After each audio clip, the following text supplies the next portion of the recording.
সবাই কেমন আছো? তোমাদেরকে স্বাগত টমটম টয়েসে। আমরা গল্প দাদুর কাছে চলে এসেছি গল্প শুনতে। তোমরাও চলে এসো তাড়াতাড়ি আর সাবস্ক্রাইব করে দাও টমটম টয়েস। এরকম অনেক গল্প শুনবো আমরা দাদুর কাছে, তাই না দাদু? হ্যাঁ হ্যাঁ হ্যাঁ, একদমই ঠিক। দেখেছো আমার ছোট্ট বন্ধুরা কত কিছু শিখে গেছে। তোমরাও তাহলে সাবস্ক্রাইবটা করতে ভুলো না যেন। তাড়াতাড়ি করে দাও আর গল্প শোনো। হ্যাঁ দাদু, আজকে আমরা কি গল্প শুনবো আমাদেরকে বলো। আমরা আগের দিন মহাদেবের কাহিনী সেই শুনছিলাম, কি সুন্দর। আচ্ছা বেশ, তোমাদেরকে তো বলেছিলাম আমি তোমাদের মহাদেবের এইরকম মাহাত্ম্যের অনেক কাহিনী শোনাবো। হ্যাঁ দাদু, আমরাও শুনবো। কত সুন্দর সেই কাহিনীটা। আজকে দাদু জানো, আমি শুনেছি মহাদেবের অনেক নাম। হ্যাঁ বজ্র, মহাদেবকে কেউ ডাকেন ভোলেনাথ, কেউ বলেন শঙ্করজি, কেউ বলেন বিশ্বেশ্বর, আবার কেউ বলেন রুদ্রদেব। এই ভগবান শিবের নাম কেন রুদ্র হলো, সেই একটা কাহিনী তোমাদের আজ আমি শোনাচ্ছি।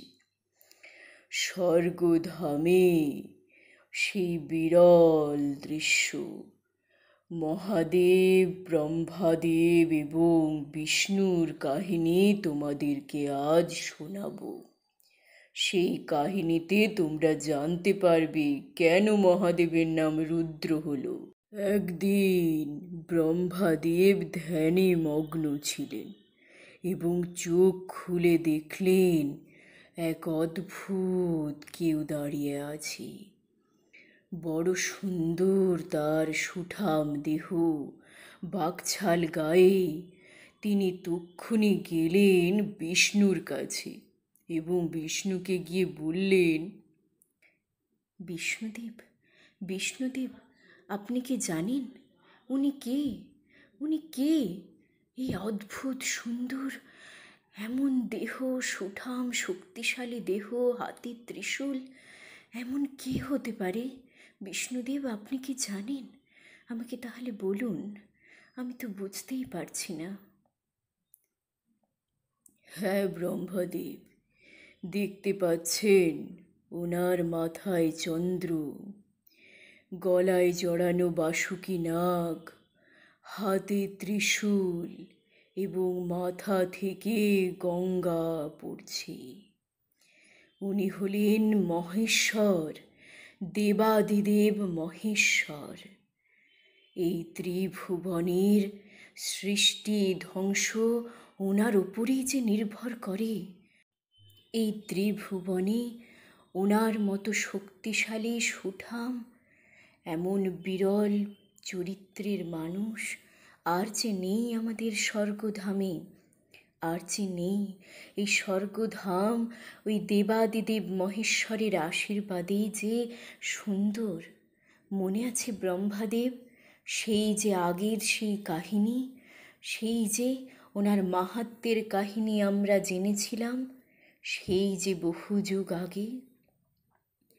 মনে আছে বাচ্চারা, আগের দিন আমি কি কাহিনী শুনিয়েছিলাম? সেই আগের কাহিনী।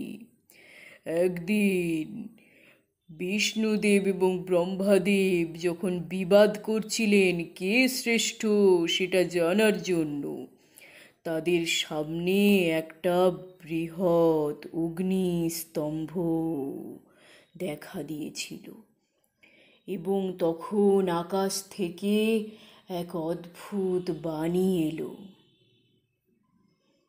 যে এই অগ্নিস্তম্ভের শেষ এবং শুরু জানবে, সেই হবে শ্রেষ্ঠ, সেই হবে শ্রেষ্ঠ। তখন ব্রহ্মাদেব হংসের রূপ ধরে স্তম্ভের উপর অংশের খোঁজ করতে লাগলেন, আর নারায়ণ দেব মর্তের মাটিতে নেমে রূপ ধরলেন কিসের? এক শূকরের রূপ ধরলেন। সেই শূকর মর্ত্যের মাটির তলার অংশের খোঁজ করতে লাগলো।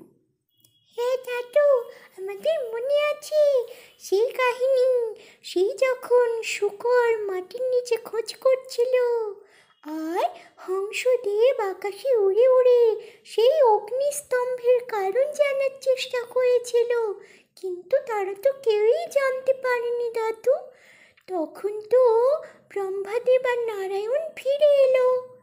তখন অগ্নিস্তম্ভ থেকে দেখা দিল স্বয়ং মহাদেব। সেই মহাদেবের দৃশ্য তখন তিনি ধ্যানমগ্ন। ব্রহ্মাদেব সে কথা মনে করে মহাদেবকে বললেন, আমাকে ক্ষমা করে দিন মহাদেব, আমাকে ক্ষমা করে দিন। আমি আগেও আপনাকে চিনতে পারিনি। আমি আজকেও আপনার রূপ দেখে, এই সুঠাম সুন্দর রূপ দেখে আমি আপনাকে চিনে উঠতে পারিনি। আমাকে ক্ষমা করে দিন, আমাকে ক্ষমা করে দিন। না না না না, আপনি ব্রহ্মাদেব, আপনি সৃষ্টির পালনকর্তা। আপনাকে আমি ক্ষমা করতে পারি না। আমার এই রূপ আপনি বুঝতে পারেননি, তবে আপনি যখনই আমাকে স্মরণ করবেন আমি তখনই আপনার সামনে এসে উপস্থিত হব। আপনি যখনই আমাকে স্মরণ করবেন আমাকে সামনে পাবেন ব্রহ্মাদেব, পরম ব্রহ্ম, আপনি আমাকে সামনে পাবেন। এই বলে মহাদেব চলে গেলেন এবং ব্রহ্মাদেব শিবের সেই মাহাত্ম্যের কথা মনে মনে ভাবতে লাগলেন এবং মনে মনে বললেন, জয় মহাদেবের জয়, জয় বিশ্বেশ্বরের জয়। একদিন ব্রহ্মাদেব পৃথিবী নির্মাণের কাজ শুরু করলেন।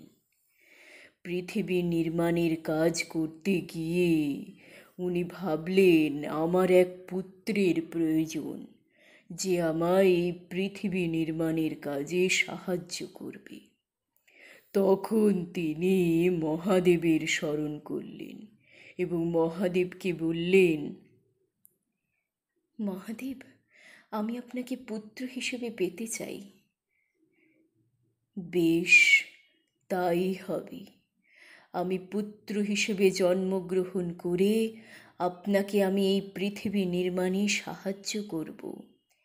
এই বিশাল ভূখণ্ড আমি আপনাকে পুত্ররূপে জন্ম নিয়ে সৃষ্টি করতে সাহায্য করব। এবং মহাদেব এক শিশুর রূপ ধরে এলেন স্বর্গধামে এবং ব্রহ্মাদেব তার নাম রাখলেন রুদ্র। এইভাবেই সেই পরম ব্রহ্ম মহাদেব বিশ্বেশ্বর ভোলানাথের নাম হল রুদ্রদেব। এই রুদ্রের নাম রাখলেন ব্রহ্মা, কারণ তিনি পৃথিবী নির্মাণে ব্রহ্মাদেবকে সাহায্য করতে পুত্র হিসেবে জন্মগ্রহণ করেছিলেন। এবং নারায়ণ স্বয়ং বিষ্ণু এবং ব্রহ্মা এই মহাদেবের মাহাত্ম্যের কাছে মাথা নত করলেন। হে দাদু, আমরা সত্যি কি সুন্দর মহাদেবের কাহিনী শুনলাম। আগের দিনও যে কাহিনীটা শুনেছিলাম সেটাও কি সুন্দর, আর আজকে জানলাম মহাদেবের নাম কেন রুদ্র।